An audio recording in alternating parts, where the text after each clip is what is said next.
Parisiens, parisiennes, bonjour à tous. Alors, on va pas parler du match face à Barcelone.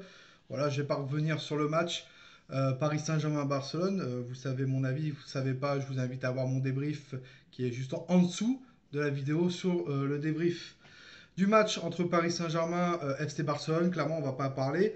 Pour moi, ça a été un match à oublier, voilà, à oublier où on retient juste la qualification. Voilà. On va retenir juste la qualification et c'est tout. Voilà, on passe en quart de finale.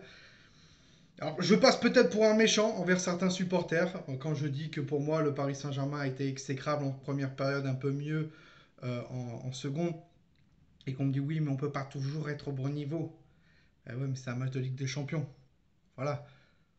Si t'avais pas eu une bonne défense, je parle de la charnière défensive, euh, Marquinhos, Kipembe et un grand gardien qui est Navas, tu serais encore là en train de pleurer parce qu'on aurait perdu.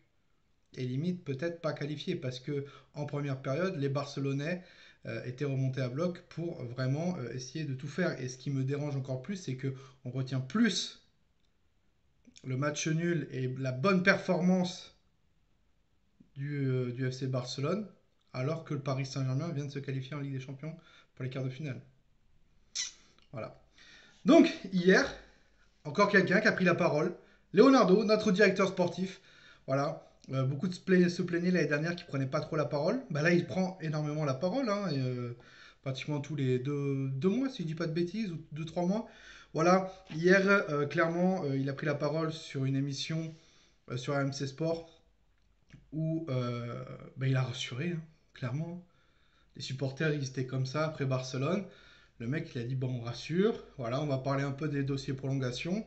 On va rassurer. Et voilà, voilà. On va parler un peu mercato, peut-être un peu, mais on va rassurer. Donc, j'ai pratiquement toute l'interview devant les mains que j'ai recopiée sur mon petit calepin. Voilà. Donc, Leonardo, il nous parle directement de la qualification. Il dit que c'est très important ce qu'on a fait. Donc, le Paris Saint-Germain. Une qualification n'est jamais banale. C'était difficile, on a souffert, c'est normal qu'il y ait des moments compliqués, mais on a réussi à gérer tout ça. Je suis d'accord avec toi, Leonardo. Il y a eu en première période, ça a été catastrophique, clairement. Et on peut vraiment dire merci à Keylor Navas, qui est un très très grand gardien. Voilà. Et peut-être sans lui, en première période, on serait à 3 ou 4-1. Et je pense que mentalement, ça aurait pas été le même match. Clairement. Je ne pense pas qu'on a banalisé la qualification, mais peut-être qu'on ne se rend pas compte ce que est la Ligue des Champions. C'est impossible de faire un match retour sans l'influence du match aller. Oui, oui et non. Il y a quand même eu une réaction en seconde période parce que Pochettino, bah, il l'a clairement dit en interview, il a. Voilà quoi. Il a dit que c'était dégueulasse ce qu'on faisait. Et on a réussi à réagir, ce qui est une bonne chose en seconde période. Mais pour nous, supporters parisiens, on a eu vraiment peur. Surtout en première période. Vraiment, vraiment peur. Les joueurs ne nous ont pas rassurés dans le match qu'ils ont fait. Euh, c'est dommage, c'est dommage. Il y a eu une réaction. Alors, offensivement, ça a été catastrophique. Faut pas dire faut pas dire le contraire. Hein. En seconde période, tu as deux tirs, donc zéro cadré en 45 minutes. C'est catastrophique. Clairement, avec des replis d'attaquants qui ne reviennent pas à défendre. C'est catastrophique. Voilà. On doit sortir de tout ça, de tous les fantômes de la Ligue des Champions, de toutes les choses négatives qu'on parle sur le Paris Saint-Germain. Ok. Alors certes, on est très exigeant avec le PSG. Moi le premier. Mais parce que je veux le bien pour mon club. Et quand je dis qu'il y a eu un très bon match, je le dis. Quand il y a eu des choses positives, je le dis. Voilà. Keylor Navas, on a été vraiment content hier. Il a été déterminant dans des moments clés du match. Il t'a sauvé le match, clairement.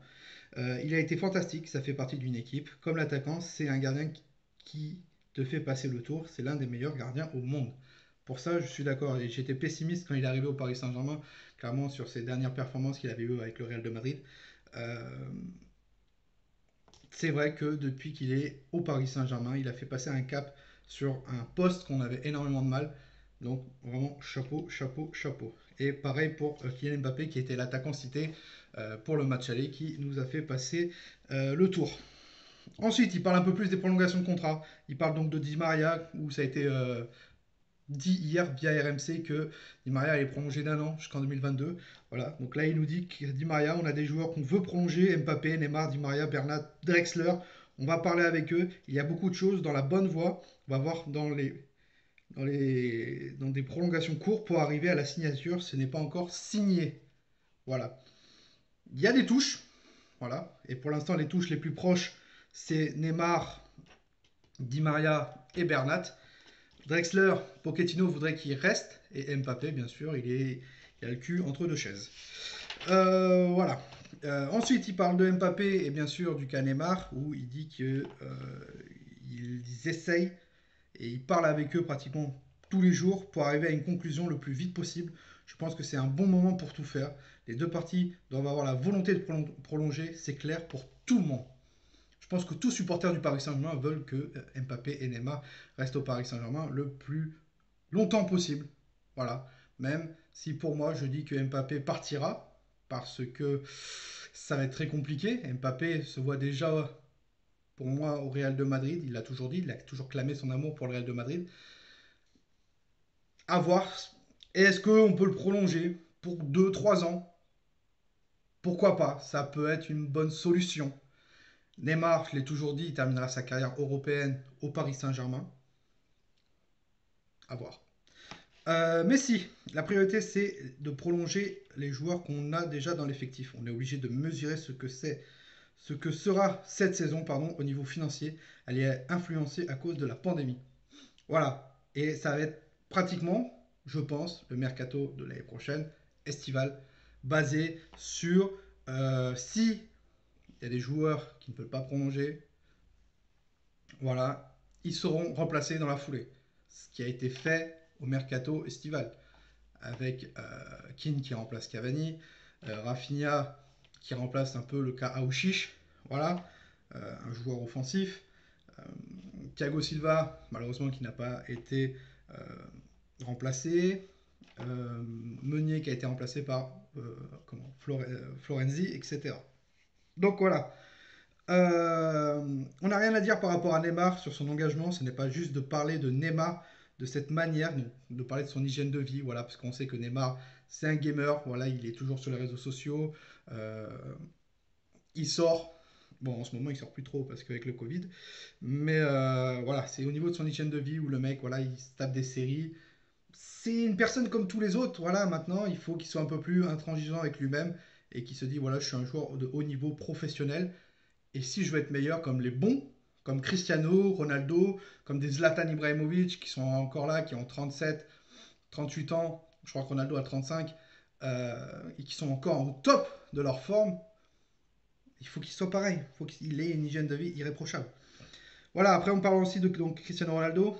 Il met à terme directement à la rumeur Cristiano Ronaldo qui a été balancée dans la matinée par certains médias. Il le répète qu'il n'a aucune négociation avec des joueurs qui ne sont pas au Paris Saint-Germain pour l'instant. Voilà. Et il termine en disant aujourd'hui il n'y a pas d'inquiétude sur le dossier Mbappé. On parle, on avance, on va voir. On va arriver à un moment où il faut une conclusion et une idée de ce qu'est la position de chacun. C'est important d'être clair. Voilà l'interview de Leonardo qui rassure et qui met les choses, les points sur les i sur certaines choses, sur la rumeur pour Messi et Cristiano Ronaldo, qui a cette volonté de prolonger les joueurs du Paris Saint-Germain. Voilà. Est-ce qu'ils le feront? Est-ce que les joueurs accepteront? À voir. On sait que Drexler, Pochettino veut le garder, mais que Drexler a un peu le mal du pays. À voir. À voir, à voir. Pour moi, ça a été une interview qui rassure sur la qualification en Ligue des Champions, clairement. Qui rassure sur les prolongations de Neymar et Mbappé, parce qu'on parle beaucoup de Messi, on parle beaucoup de Messi au Paris Saint-Germain et sur certains dossiers. Donc à voir. Donc vous dites-moi en commentaire ce que vous avez pensé de cette interview de Leonardo. Sur ce, n'hésitez pas à liker la vidéo, à vous abonner si ce n'est pas le cas. Et nous, on se retrouve pour une prochaine vidéo. C'était toi, nous. Ici, c'est Paris. Et Paris, c'est magique.